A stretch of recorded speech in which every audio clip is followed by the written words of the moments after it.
Olá, oitavo ano, tudo bem? Hoje nós vamos iniciar a unidade nova da apostila, a unidade 5. Nós vamos falar sobre o gênero textual notícia.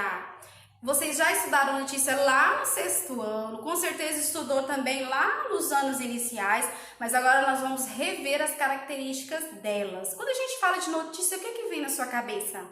Algo que aconteceu, algo recente, certo? A notícia, ela é sempre divulgada, né, de forma que o leitor seja instigado a ler. E como que é feito isso? O leitor, ele tem, no seu primeiro momento, o título e a linha fina para chamar a atenção para ler a notícia. Se você não for fisgado nesse primeiro momento, o leitor não vai ter interesse de ler o restante do texto, tá? Então, como estrutura, ele apresenta o título, apresenta a linha fina, que é o subtítulo, que é uma referência àquilo que foi dito no título, só com formas de mais detalhes.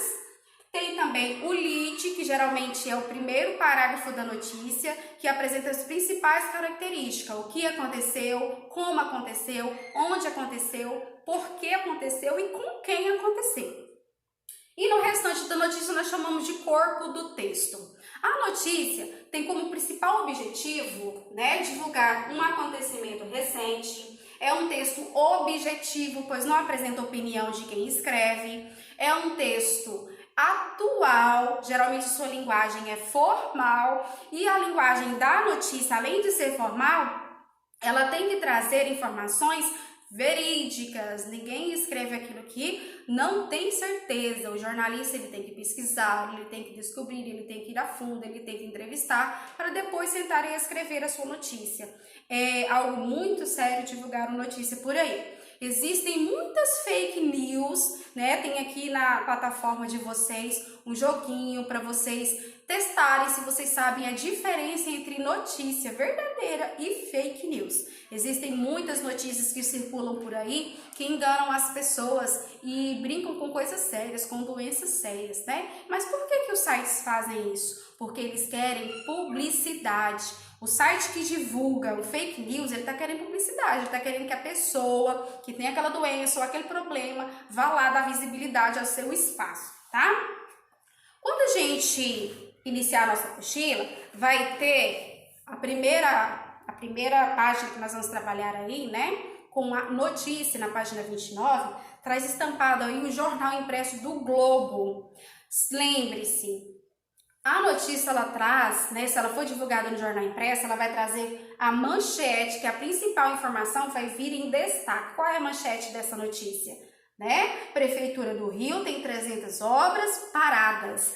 Quer dizer que as outras reportagens são menos importantes? Não, mas aquela que é mais recente e que o jornalista considera com mais relevância no momento para a sociedade é colocado como manchete na capa. As demais também ganharam espaço dentro do jornal, mas não com a mesma ênfase, tá? Vocês farão as atividades propostas aí da apostila sobre a interpretação desse jornal, tá?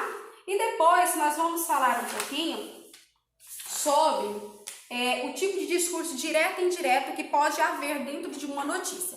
Quando a gente fala de discurso direto é quando você fala diretamente com o leitor, ou seja, é o jornalista falando com imparcialidade para aquele que está lendo. O discurso indireto é quando o jornalista comenta algo que foi dito pelo entrevistado. Então, ele transforma esse discurso para o indireto.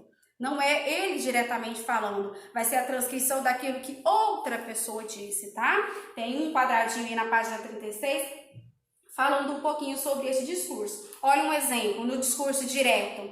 Ele disse, vou chegar atrasado. É o narrador falando que alguém vai chegar atrasado. Agora, o discurso indireto, ele disse que iria chegar atrasado. Tá vendo a diferença? Indireto é quando eu faço a transcrição daquilo que você fez. Isso, é claro, a gente está falando não de narrativa, a gente está falando sobre o gênero textual notícia.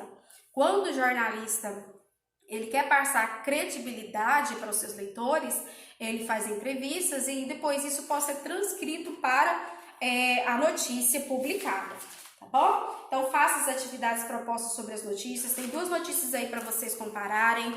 Leia com atenção. Se não conhece o significado de alguma palavra, pesquise. Tire suas dúvidas. Faça bem feitinho as atividades. Se você não entendeu alguma questão, pode perguntar para a tia Núbia. Todo dia de manhã eu fico disponível para tirar as dúvidas de vocês. Então não deixe nada em branco. Atividade mal feita ou incompleta, estou pedindo para refazer. Porque além das videoaulas, nós estamos de plantão todos os dias para sanar dúvidas de vocês. Então não tem desculpa de fazer tarefa mal feita ou deixar alguma coisa sem fazer. Ok? Pergunta 1 a 1000 vezes se for necessário e eu vou te explicar. Tá bom? Um beijo, volto logo mais com outras atividades. Tchau, tchau!